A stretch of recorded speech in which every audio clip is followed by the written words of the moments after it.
এত মজার একটা শুটকি ভাজি দেখলে তো জিভে পানি চলে আসবেই। আর সাথে থাকছে বিকেলের ফাঁকিবাজে একটা নাস্তা।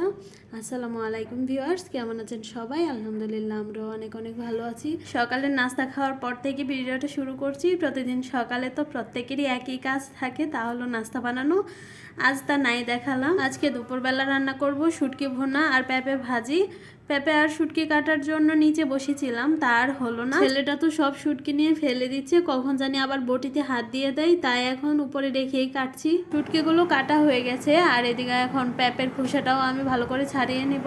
অন্যদিন সে সকাল 10টা-11টা পর্যন্ত ঘুমায়, কিন্তু আজকে অনেক তাড়াতাড়ি ঘুম থেকে উঠে গেছে। ও ঘুমিয়ে থাকতে থাকতে সকালের নাস্তা আর দুপুরে রান্নার জন্য সব কিছুই আমি গুছিয়ে নিতে পারি। আজকে আর হলো না। পেঁপের খোসা ছাড়ানো হয়ে গেছে, এখন আমি কেটে নিচ্ছি। আর আজকে পেঁপেটাই এত কষ্ট ছিল যে আমার হাত চুলকাচ্ছে। এখন পেঁপেটাকে ভালো করে ধুয়ে আমি মেশিনের সাহায্যে কুচি করে নিয়েছি।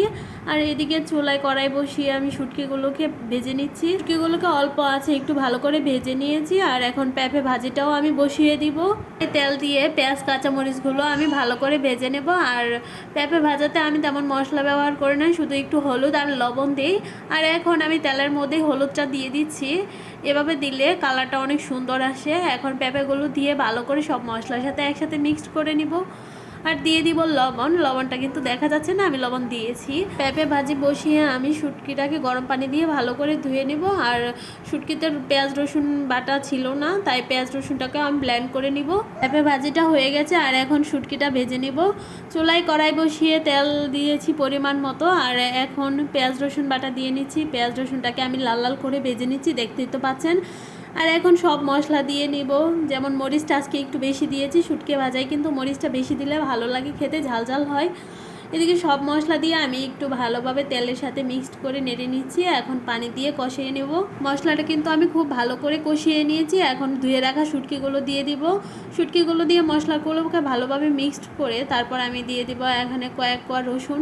আর রসুন দিলে তো যে কোনো তরকারি আমার কাছে খুব ভালো লাগে, বোনা করে ভাজি করে আমি রসুন দিই। আর রসুনগুলোকে মশলার সাথে আমি হালকা একটু ভেজে তারপর আমি 1 কাপ পরিমাণ পানি দিয়ে নিচ্ছি। এখন ঢাকনা দিয়ে অল্প আছে ঝাল করে নিব। আর এদিকে আমার শুটকি ভাজিটাও হয়ে গেছে, দেখতেই তো পাচ্ছেন কত সুন্দর। কড়াইতে কিন্তু লেগে লেগে যাচ্ছে নিচে, আর আমি উঠিয়ে দিচ্ছি। আর এভাবে শুটকিটা ভাজি করলে অনেক মজা হয়। দেখে মনে হচ্ছে আজকে রান্না করেছি শুটকির কালা ভুনা।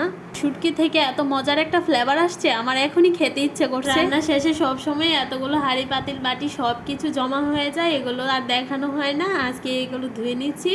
দুপুরের খাবারটাও খেয়ে নিচ্ছি। শুটকিটা আজকে এত মজা হয়েছে বলে বোঝানোর মতো না। আপনারাও বাসায় একবার ট্রাই করে দেখবেন, অনেক মজা হয়েছে। বিকেলের নাস্তায় আজকে তালের রস দিয়ে জিলিপি বানিয়েছিলাম, এটি আমার খুব পছন্দ। আর এত সুন্দর হয়েছে মাশাআল্লাহ। আর খেতেও কিন্তু অনেক মজা হয়েছে। আজকে এ পর্যন্তই, ভালো থাকবেন।